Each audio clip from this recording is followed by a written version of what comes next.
All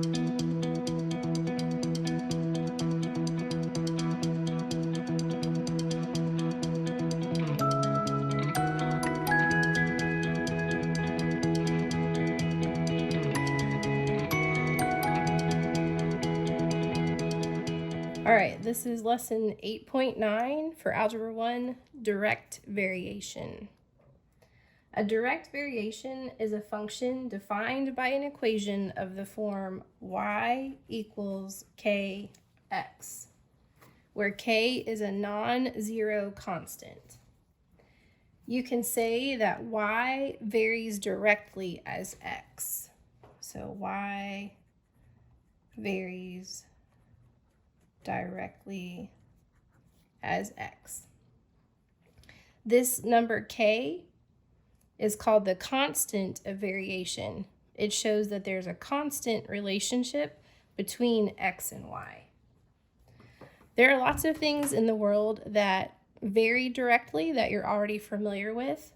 For example, if you work a part-time job and you get paid by the hour, the amount that you get paid varies directly as the number of hours that you work. Another example would be distance traveled and the amount of time you spend traveling. So as you travel for longer, the distance that you travel will also be farther.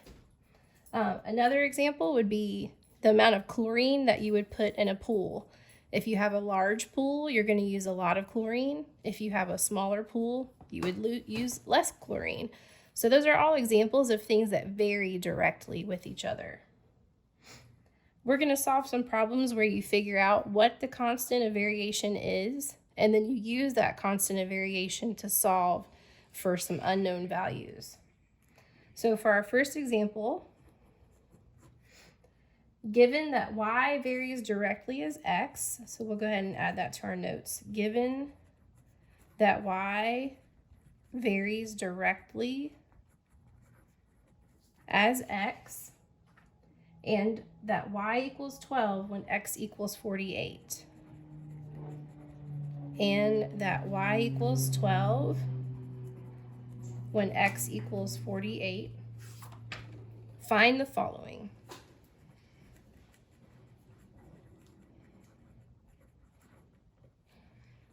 All right, first we're going to figure out the constant of variation.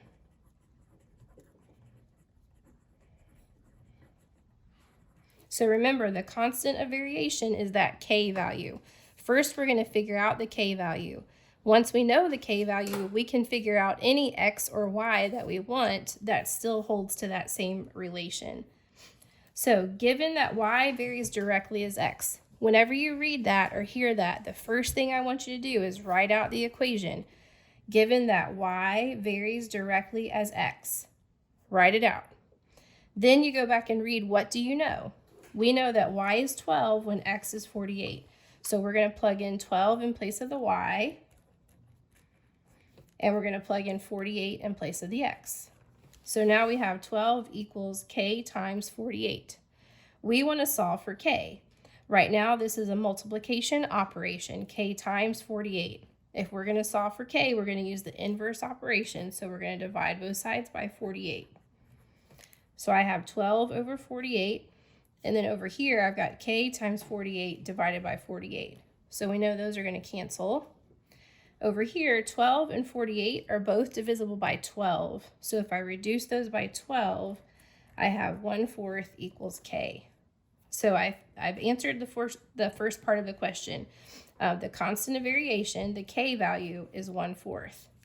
The second thing they want us to do is find the value of y when x equals 12. So we want to find the value of y when x equals 12. So we're using the same relationship. So now we know that y varies directly as x. So remember, y varies directly as x, but we just solved for k. We know that k is 1/4, so we're going to plug that in. So y equals 1/4 x. Now we want to figure out what y equals when x equals 12. So all we have to do is put a 12 in for the x.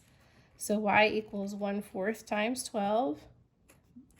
We can cross cancel, and we have 1 times 3, so y equals 3. All right, so that's one of the things that you can do with direct variation. Let's try another one like that. Find the constant of variation if y varies directly as x and y equals 18 when x equals 6. So we know that y varies directly as x and y equals 18 when x equals 6. Y equals 18 when x equals 6. So remember I said when you read that y varies directly as x, you should write the equation y varies directly as x. When you see varies directly, you need to remember to put that k value in there. So y equals k times x. We're going to plug in 18 for y, plug in 6 for x. So 18 equals k times 6. We're solving for k, so we're going to divide both sides by 6. 18 divided by 6 gives me 3. So k equals 3. That would be the constant of variation for that problem. Okay, another thing that you can do with direct variation is you can set up proportions. Remember, we talked about proportions already this year, so you're already familiar with those. So let's say that we have 2 points. Suppose we have the point x1, y1, and a second point x2, y2. And those are 2 ordered pairs that are both part of a direct variation that's defined by y equals kx. And we also have to assume that neither of these x values is 0, because this won't work if either of these are 0. So we have these 2 points. They're both points from this equation. Let's look at what happens here. We know from our definition that y1 equals k times x1, and we know that y2 equals k times x2 because they're both direct variation. According to the equation for direct variation, y equals k times x, y equals k times x. If we solve this first equation for k, we're going to divide both sides by x1. So y1 over x1 equals k. Over here, if we solve, we're going to divide by x2. So y2 over x2 also equals k. So we have something on the left that equals k, and we have something on the right that equals k. If they both equal k, then they both equal each other. So this is where we can set up a proportion. If this is equal to k, y1 over x1, and this is equal to k, y2 over x2, then they must be equal to each other. So since we can set that up, this is called a proportion. We've talked about that before. The ways that you might read this, y1 is to x1 as y2 is to x2. Because we can use this proportional relationship, sometimes k is called the constant of proportionality. Constant of proportionality. So sometimes it's called the constant of variation. Sometimes it's called the constant of proportionality. It's talking about the same value of k. It's talking about the same value. All right, so I've got an example I want to read to you. This one is not in your book. So listen carefully as I read it and decide if you hear something that sounds useful. All right. The amount a babysitter earns is directly proportional to the number of hours worked. So the amount that they earn is directly proportional to the amount that they worked. Now, you heard the word proportion, so I set up as a proportion because I know when it's directly proportional. Up here, this work shows that if this is directly proportional, this is how we set it up. So the amount earned is directly proportional to the number of hours worked. If $7 is earned for 4 hours of work, so we have $7 earned for 4 hours of work, how much is earned for 10 hours of work? So $7 for 4 hours is equal to, we don't know what amount for 10 hours of work. Now we've got a proportion. We're going to follow our cross multiplying method. So we have 7 times 10 equals 4 times x. Then we just have to solve for x.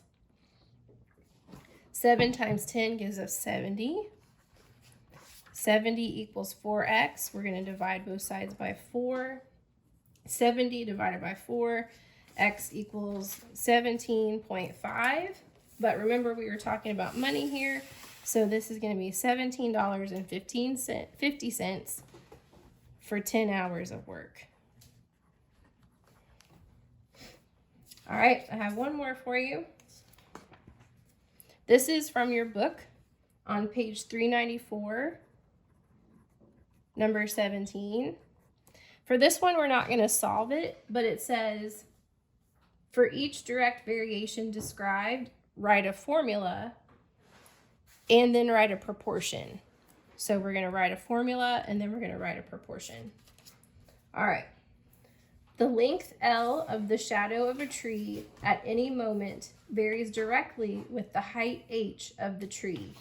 At a certain moment, a tree 20 feet tall casts a shadow 14 feet long. So we know that the length of the shadow varies directly with the height of the tree. The length of the shadow varies directly with the height of the tree. Each letter has a meaning. The length of the shadow varies directly with the height of the tree. We can use the information that they gave us to solve for K. So at a certain moment, a tree 20 feet tall, so that's the height of the tree, casts a shadow 14 feet long. So that's the length of the shadow. So 14 equals K times 20. We're going to divide both sides by 20. So 14 divided by 20, that gives us 7/10 equals K. So the length of the shadow is 7/10 times the height of the tree. This is a formula. Now we know that for any height of any tree, we could figure out how long the shadow would be at the same time of day as this measurement was taken. We can also write it as a proportion. So we know that if the length equals K times H, if we divide so that we can solve by K, we get L over H equals K. So when we set up our proportion, we're going to do length over height. So the length of one tree over the height of that tree is going to length of another tree over the height of that tree. So the length of a tree to its height is proportional to the length of a second tree and its height. If we plug in the values that we know, we have one tree that has a shadow 14 feet long and a height of 20. So now we would have to, if we wanted to solve for another tree, we would either have to know the length of that tree's shadow, or we would have to know the height of that tree. If we knew one of those values, then we could figure out the other one that's missing. So this is in proportion form. All right, so that's direct variation. Hopefully that gives you some clarity in case you weren't understanding everything that you read in your book. You can leave me questions in the comment section, or you can send me an email to my school email address. My office hours are Mondays and Wednesdays from 10 to 12, so I'll be checking in on those. Let me know if you have a question, and I hope you're doing well.